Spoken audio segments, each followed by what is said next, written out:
I found out my wife was cheating on me with our neighbor, and when I said I was going to divorce her, she unalived our 2 kids. It has been 476 days since I confronted her about it. How do I know? Because every time I catch myself thinking about it, I tell myself, it's only been X days, maybe you won't think about it tomorrow. So, to go back to the beginning, I, 30M, had just taken on a new project and new responsibilities at work. I was working a lot of hours and was noticeably stressed.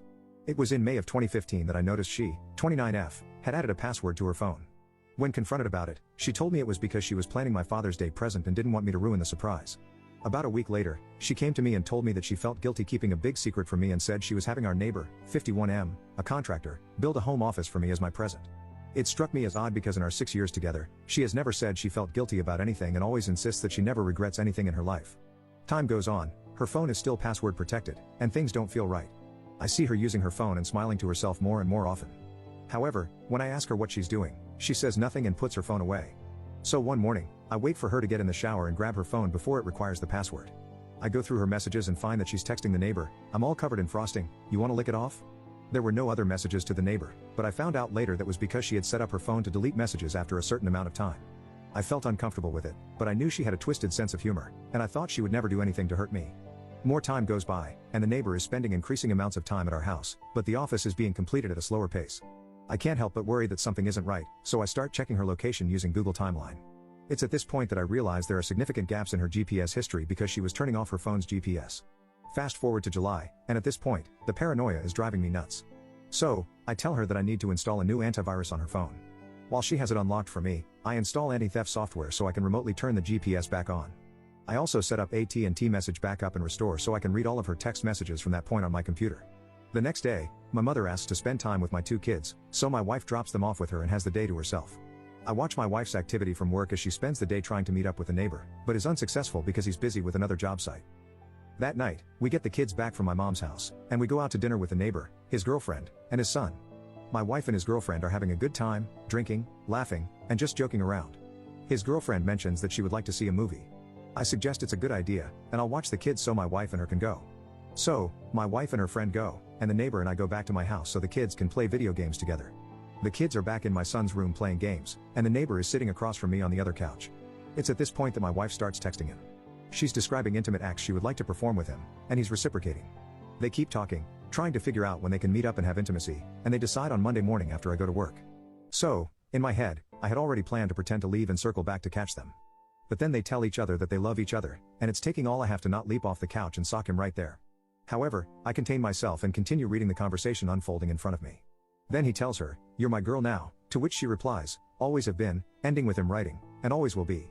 My wife and the neighbor's girlfriend return from the movie, and I politely ask them to sit down. Then, I instruct the kids to stay in my son's room and shut the door. Returning to the living room, I confront my wife and the neighbor, saying, "So, you two love each other, huh?" My wife enters full-blown denial mode, and the neighbor's girlfriend starts smacking him.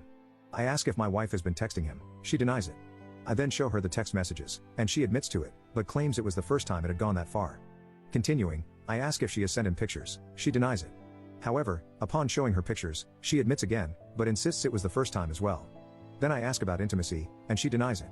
Since I didn't wait to catch them in the act, I lacked evidence to prove her wrong, leaving that aspect unresolved. I tell her that I'm leaving her, she responds by stating that she will make sure I never see my kids again if I do.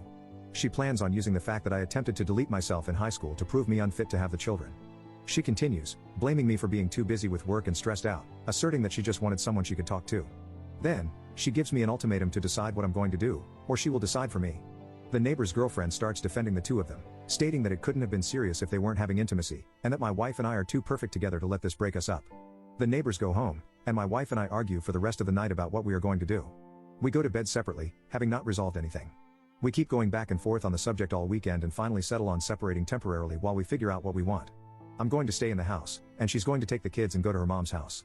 On that Monday, I go to work and receive a text from her in the middle of a meeting with my bosses, stating that she had explained things to our kids, but they were upset, and I need to explain it to them as well. I get home from work to find my kids crying.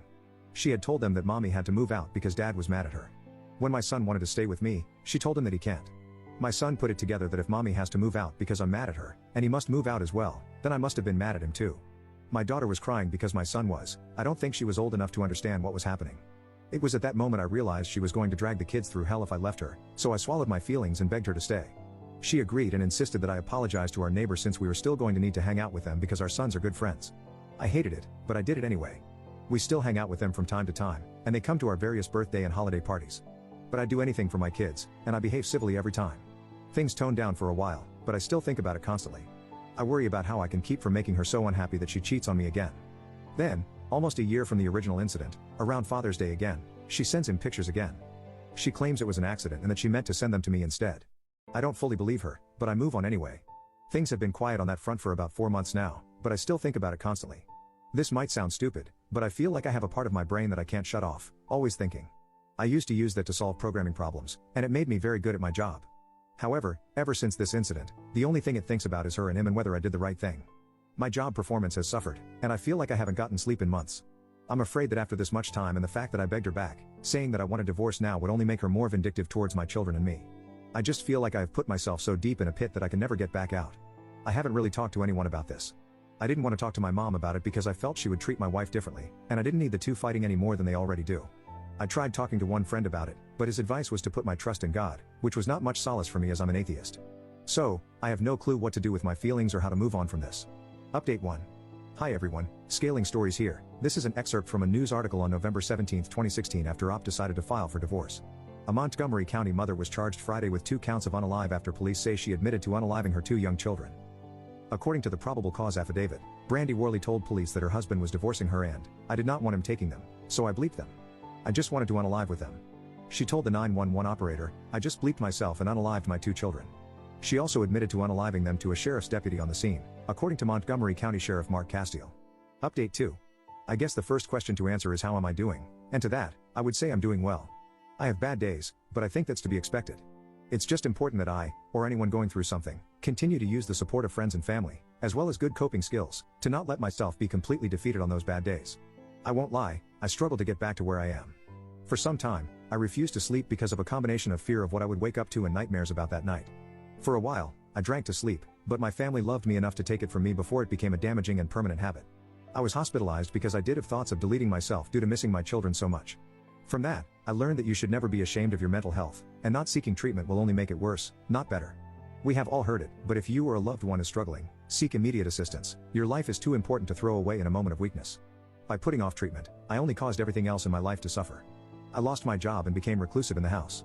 But don't worry, I have been back to work since December and have nearly regained my former position and salary, so I'm good and require no assistance. The second question would be how I feel about the sentencing. That's something that's harder to answer because, no matter what the sentence, nothing will bring back my beloved children. Do I think she should have gotten the deletion penalty? No, I do not. She wanted to unalive, and after 9 years of giving her what she wanted when she wanted it, I was not going to give her another thing. Do I think the life sentence will have any appreciable effect on her? I don't know. One thing she always stressed for the entire time that I knew her was that she lived her life without any regrets. Even after I caught her cheating on me, she continued to say she had no regrets. If I can impart something I have learned through all of this, it's that you should always take the time to be with the ones you love. It doesn't matter if they are asking you to read The Pokey Little Puppy for the millionth time, or asking you to play Smash Brothers even though you both know they will wipe the floor with you every time. Just do it because you never know when the last time will be. Always make sure they know how much you love them. I had the fortune that the last thing my children ever heard me say was, "I love you, good night. I will see you in the morning."